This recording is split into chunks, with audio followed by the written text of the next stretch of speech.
Hello everyone, welcome back to my Facebook page and YouTube channel Nupur blog and cook. কেমন আছেন সবাই? আশা করি সবাই অনেক অনেক ভালো আছেন। আমিও ভালো আছি। চলে এলাম আবার একটা নতুন ভিডিও নিয়ে। আশা করি ভিডিওটা আপনাদের ভালো লাগবে। আজকে শসা দিয়ে পাবদা মাছ রান্না করব আর লাল শাক ভাজি করব।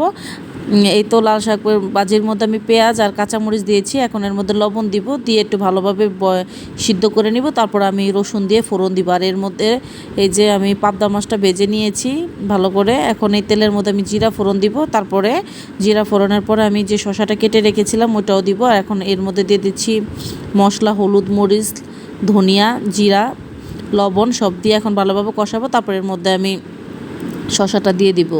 আর এর মধ্যে বলে রাখছি, যারা ইউটিউব চ্যানেল থেকে আমার এই মুহূর্তে ভিডিওটি দেখছেন, প্লিজ আমার ইউটিউব চ্যানেলটি সাবস্ক্রাইব করে দিবেন আর সাথে থাকা বেল আইকনটি ক্লিক করে দিবেন, যাতে করে আমি নতুন কোনো ভিডিও আপলোড করলে আপনাদের সাথে সাথে নোটিফিকেশন পৌঁছে যায় আর আমার চ্যানেলের ভিডিওটা আপনারা দেখে নিতে পারেন। যারা ফেসবুক পেজ থেকে এই মুহূর্তে আমার ভিডিওটি দেখছেন, প্লিজ প্লিজ প্লিজ চাইলে ফেসবুক পেজটা একটা ফলো দিয়ে যেতে পারেন। লাইক, কমেন্ট, শেয়ার করতে ভুলবেন না পরিবার ও বন্ধুবান্ধবের সাথে। যারা ইউটিউব থেকে আমার এই ভিডিওটি দেখছেন, চাইলে ফেসবুক পেজে গিয়ে আমার পেজটা একটা ফলো দিয়ে যেতে পারেন। আর যারা ফেসবুক থেকে দেখছেন, চাইলে ইউটিউব চ্যানেলে গিয়ে আমার চ্যানেলটি সাবস্ক্রাইব করে দিতে পারেন। আর নিয়মিত আমার ভিডিওটি দেখছেন কি না, কে কোথায় থেকে আমার ভিডিওটি দেখছেন অবশ্যই জানাতে ভুলবেন না। তো এই যে কথা বলতে বলতে আমার মশলাটা কষানো শেষ। এখন এর মধ্যে আমি শসাটা দিয়ে দিয়েছি। শসাটা দিয়ে এখন একটু ঢেকে রাখছি, ভালোভাবে কষাবো। তারপরে আর এই যে তেল ঢেলে দিয়েছি এখানে। এখন শাকে ফোড়ন দিব। এই যে রসুন থেতো করে নিয়েছি, মানে ছেঁচে নিয়েছি।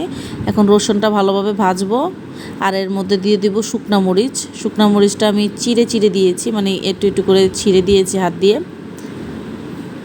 তারপরে এর মধ্যে দিয়ে দিব শাকটা।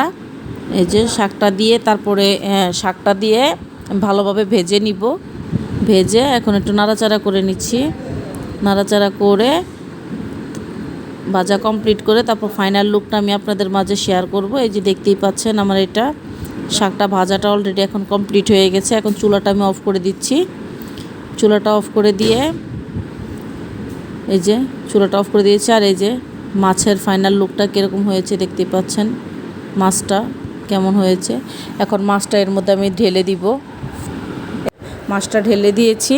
এখন ভালোভাবে মাছটা ঝোলের মধ্যে আমি ডুবিয়ে দিব, যাতে ভালোভাবে মাছের ভিতরে সম্পূর্ণ ঝোলগুলো ঢুকে। আর এই পাবদা মাছ দিয়ে শসা অনেক বেশি মজা লাগে খেতে। গরমের দিন তো আমি আসলে একটু শসার তরকারি, ধুন্দুলের তরকারিটা একটু বেশি খাই। শসার তরকারির কিন্তু একটা আলাদাই ফ্লেভার আছে, খেতে অনেক বেশি মজা লাগে। তো দুপুরে রান্নাবান্না শেষ করে এই যে আমি গিয়েছিলাম একটু সন্ধ্যায় খাওয়ার জন্য। আমাদের এখানে চিকেন উইংস নিয়েছি, নতুন একটা রেস্টুরেন্ট দিয়েছে আমাদের এখানে। তো আজকের ভিডিওটি আমার এই পর্যন্তই। Thank you for watching my video.